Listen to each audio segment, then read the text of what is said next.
The mahogany table gleamed under the lawyer's chandelier, polished so bright it mirrored the faces of those gathered, one radiant with expectation, another hollow with dread. I sat alone at the far end, my hands folded around a chipped pen from the high school where I taught art. Across from me, Emma lounged in effortless poise, white suit immaculate, smile camera-ready. She always knew where the light hit best. Her husband brushed invisible dust from her sleeve. My husband, David, didn't look at me at all. The lawyer cleared his throat. "Mrs. Carter, Mr. Carter, thank you for coming.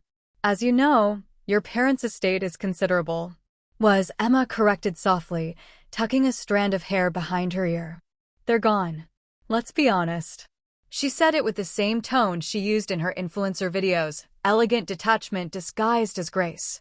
My mother's brooch glinted from her lapel. She hadn't even asked. I tried to breathe evenly, tried not to stare at the photograph above the mantel, my parents, smiling in the Montana sunlight, holding two daughters close. The kind of picture that told a lie by omission.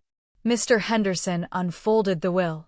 Per their final wishes, the family home at 1420 Mansion Avenue, including all assets and furnishings, is bequeathed to Emma Catherine Whitfield.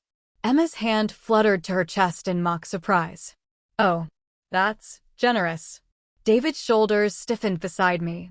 Henderson continued, "To Lily Marie Carter, their younger daughter, they leave the property located at 48 Mountain Ridge Road in Whitefish and all contents within." Silence pressed heavy against the table. The words hung like smoke. A shack.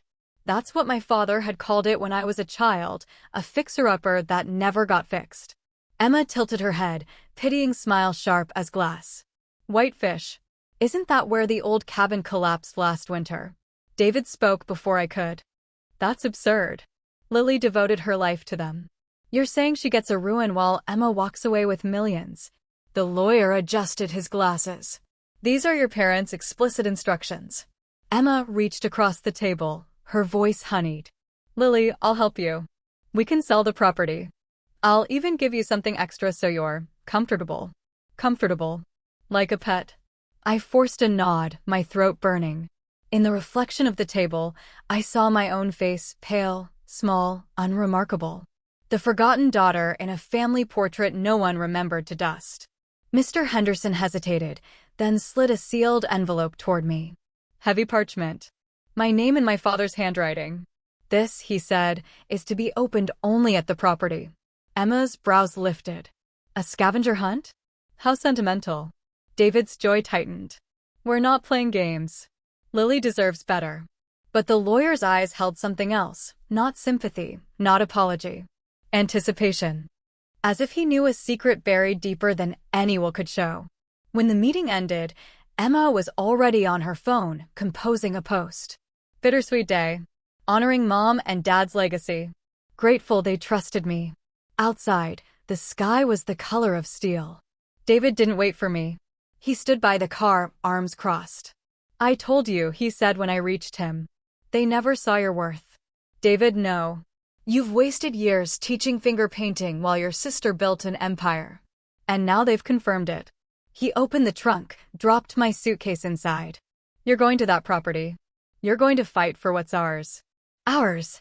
He slammed the trunk. "You think I'm staying here while Emma builds her empire in that mansion? You'll fix this." Rain began to fall, thin and cold. By the time we reached home, the front porch was lit like an interrogation room. A single suitcase waited by the steps mine. David handed me the keys to my rusted Honda. "Don't come back until you've made it right." The door shut behind him. Lock clicked. I stood there in the rain, clutching the envelope that pulsed like a heartbeat in my palm. Somewhere between the thunder and my own silence, I realized I wasn't crying. For the first time in my life, I wanted to know what my parents had really seen in me and what they'd hidden in that ruin. The night swallowed me whole as I turned the key in the ignition. The road to Whitefish waited, dark, winding, and full of questions. The rain followed me north like a shadow that refused to fade. Headlights carved through mist and pine, each mile peeling back another layer of what I thought I knew. The wipers squealed across the windshield, tired, uneven, the sound of a life worn thin. My phone lay silent on the passenger seat, its notifications muted. No messages from David. None from Emma. Only the sealed envelope, heavy as judgment, catching glimmers of passing light. By dawn, the interstate narrowed to a two-lane road that wound between black forests and empty fields. Gas stations grew scarce. So did my certainty. I kept replaying the lawyer's face, that flicker of something behind his calm. Anticipation? Or pity? And my father's handwriting on the envelope, strong, deliberate, like the way he used to draw maps for me as a child. Find the pattern, he'd say. The world hides its meaning underground. Maybe this was another one of his riddles. Maybe I was driving toward nothing. The sign for Whitefish appeared at noon, faded letters, half swallowed by moss. Beyond it, the world felt forgotten. Roads cracked. Trees closed in. Cell signal vanished. When the GPS blinked out, I coasted to a stop by the shoulder, breath catching as the forest pressed close around me, a cathedral of silence. The air smelled of damp earth and rust. For the first time, doubt whispered, what if this was the point? To leave me with nothing. To force me to start over. But something in my chest, stubborn, small, unbroken, refused to turn back. I followed a dirt path until the Honda groaned against the incline. When I finally saw the house, my breath stilled. It leaned into the hillside like a wounded thing, roof sagging, windows clouded, porch half collapsed. A grave made of wood. I stepped out, gravel crunching beneath my boots. Wind sighed through broken shutters like a warning. Inside, the air was colder than outside. Dust spiraled in my flashlight beam, alive with memory. Wallpaper peeled like old skin. The floor creaked beneath each cautious step. This was it. My inheritance. Anger rose, slow and hot. All those years sitting beside hospital beds, organizing funerals, making sacrifices no one saw, and this was the thank you. But then my foot caught on something. I knelt. A single plank felt different beneath my palm, newer wood, smoother grain. And there, faintly etched into the corner, were two initials, RC. My father's. The envelope trembled in my hand as I tore it open. Inside, an antique key, tarnished with age, and a note written in that same steady script. Lily, what we leave behind depends on how deeply you're willing to look. Trust your eyes. Trust your patience. No map. No explanation. Just faith, the one thing I'd run out of. I closed my fist around the key, its edges biting my skin. Maybe they hadn't abandoned me. Maybe they were still teaching me, even from the grave. Outside, the wind shifted. A loose shutter slammed once, like a heartbeat. The storm arrived with no warning, wind lashing through broken windows, rain pouring through holes in the roof. I huddled in a corner, clutching the flashlight as thunder cracked across the mountains. Every gust rattled the walls like a breathless whisper. Look deeper. I turned the key over in my palm again, heavy, old, carved with swirling patterns. It didn't fit the front door, or the rusted cabinet in the corner, or the lock on the shed outside. Each failure deepened the silence between the thunderclaps. When the beam of my flashlight skimmed the floor, it landed on that single plank, the one with my father's initials. Beneath the grime, a faint outline framed it like a secret waiting to breathe. I knelt, prying at the seam with the screwdriver from my glove compartment. The board gave a groan and lifted, revealing not dirt, but metal. A latch. Heart pounding, I slid the key into the lock. It turned with a sound that felt ancient, like the click of a puzzle piece falling into place after years of waiting. The hatch opened to darkness. A cold breath rose from below, damp, mineral, unfamiliar. I aimed the light down. Iron rungs vanished into the earth. For a long moment, I stood on the threshold, torn between fear and curiosity. Then my father's voice echoed in memory. You always saw what others missed. I climbed. The air grew colder with each rung. The walls shifted from wood to stone, then to raw earth streaked with glimmers of color, veins of something metallic. At the bottom, my light swept across a narrow tunnel reinforced with timber beams. Tools leaned against the wall, clean and oiled. Fresh footprints in the dust. Someone had been here. On a crate lay a waterproof box marked Morrison Mining Company. Inside, maps, geological surveys, a flash drive, and a letter sealed in wax. My hands trembled as I opened it. Lily, if you're reading this, you finally looked beneath the surface. 5 years ago, I found what lies under this land, a copper vein worth millions. But more valuable is the lesson it holds. Worth isn't always visible. You've always had the vision to see what others overlook. The mine is yours and only yours. Protect it. And protect yourself. Some will try to take it. Don't let them. Dad, the tunnel spun around me. A copper mine. Hidden beneath the ruin everyone had mocked. Tears blurred the edges of the letter. Relief. Anger. Vindication. They hadn't disowned me. They'd trusted me. Above, lightning flashed through the floorboards, slicing the dark. And in that flicker of light, a new truth crystallized. This wasn't just an inheritance. It was a test. The storm had passed, but a heavier silence settled in its wake, the kind that follows revelation.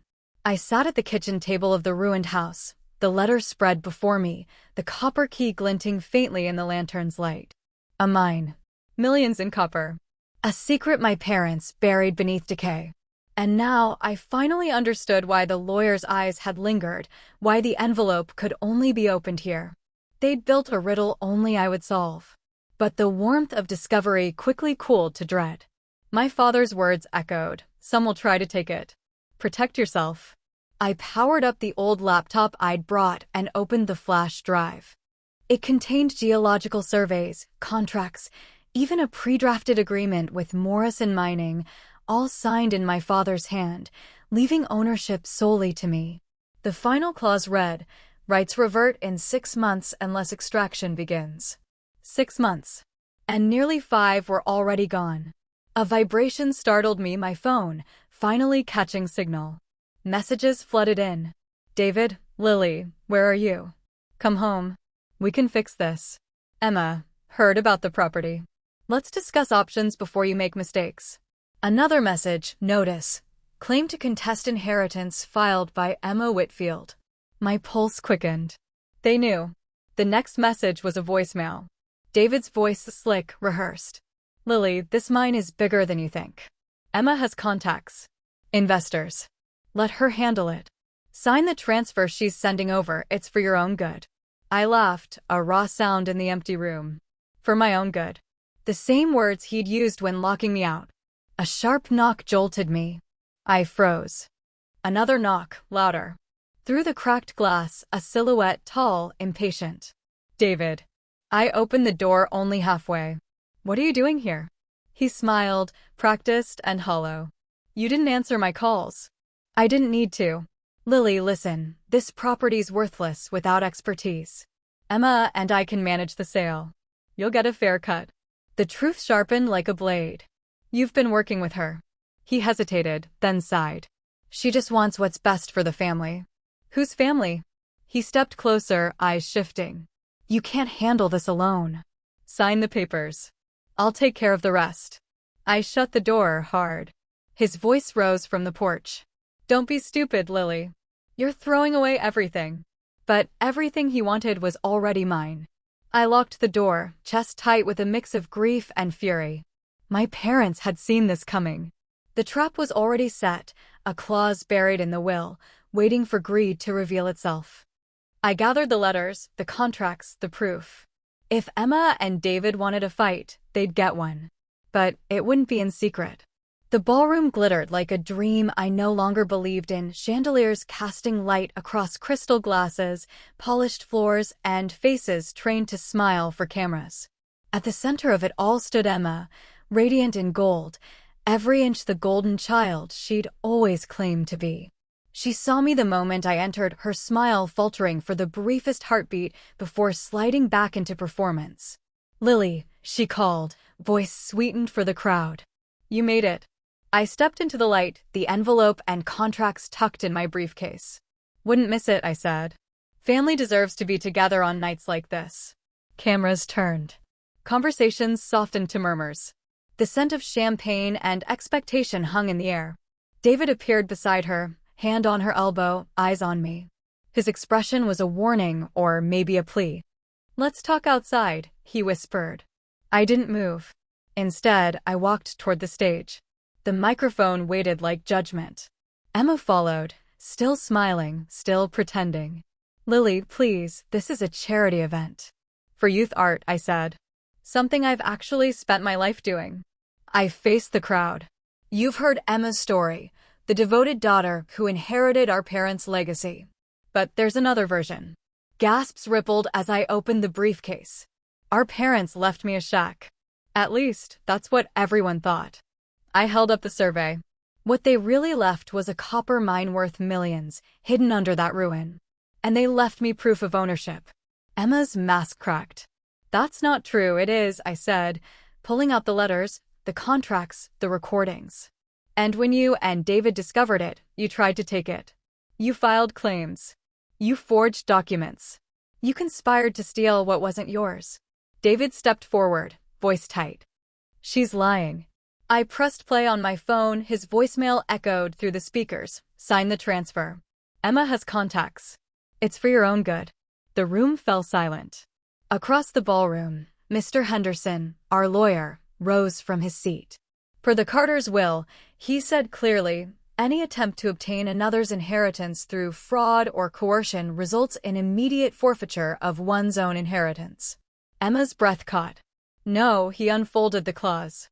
Section 47B, activated. The crowd murmured, reporters scribbled, cameras flashed. Emma's gold facade shattered, tears streaking mascara down her face. They wouldn't do this to me. They didn't, I said softly. You did. David turned pale, stepping back as if distance could undo betrayal. The lawyer handed me the final papers. The mansion now belongs to you, Lily. Effective immediately. For a long moment, I just stood there, staring at the document that symbolized everything I'd been denied. Then I spoke into the mic, voice steady. This house won't be mine alone. It'll be a refuge for the kids I teach, for those who've been told they're worth less. Applause swelled, hesitant at first, then thunderous. Emma sank into a chair, broken by the truth she'd built herself. The mansion was quiet the first morning it was mine.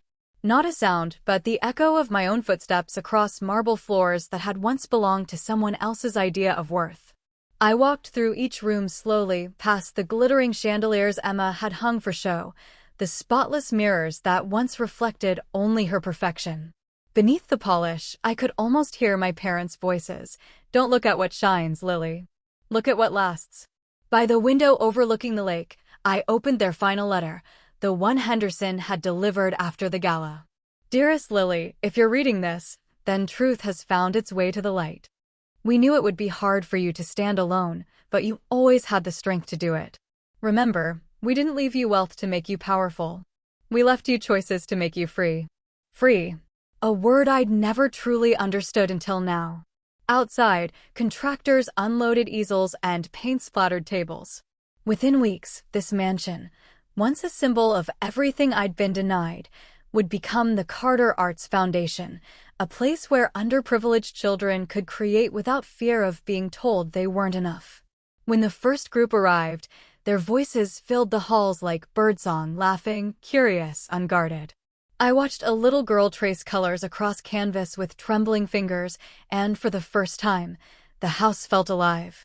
Not a monument to justice, but a home built on purpose. Emma didn't come to see it. Not at first. Months passed.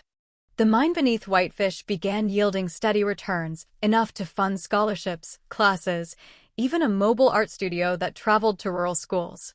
My days were long, but full. My nights quiet. Then, one cold afternoon, I found her waiting outside the gates. No cameras. No followers. Just Emma, bundled in a faded coat, her eyes rimmed with exhaustion. I saw the news, she said softly. The kids. The programs. You turned everything into something good. I didn't answer. She looked down, twisting her hands. I thought I deserved what they gave me. The mansion, the attention, everything. But when I lost it, I realized I never earned any of it. Wind tugged at her hair. For the first time, I saw my sister not as the golden child, but as someone searching for warmth in her own shadow. I'm sorry, Lily. Her voice cracked. Not for losing. For never seeing you. The apology didn't erase the years or the pain. But it reached the part of me that still remembered us as children, building forts out of blankets, laughing until we couldn't breathe. I opened the gate. "Come inside," I said. "You can help paint the new studio." She smiled, small and uncertain. But she stepped through. We worked in silence for a while, brushing white over the old walls, layer by layer. Not to hide what had been, but to make space for what could be. When we finished, the room glowed with possibility. That evening, I drove north, back to Whitefish, to the shack that had started it all. The mine below hummed with quiet life, a heartbeat beneath the earth. I stood on the porch, the boards creaking under my weight, and traced my father's initials carved into the wood. They'd trusted me to see beyond the ruin, to look deeper, even when everyone else saw nothing. In the fading light, the mountains turned gold, and I whispered I found it. Not just the copper. The lesson. Because this was never about inheritance. It was about vision, the courage to believe that what's broken can still hold beauty, that what's buried can still bear fruit. My parents hadn't left me a fortune. They'd left me faith in myself, in the unseen, in the slow, quiet power of patience. As I locked the door and turned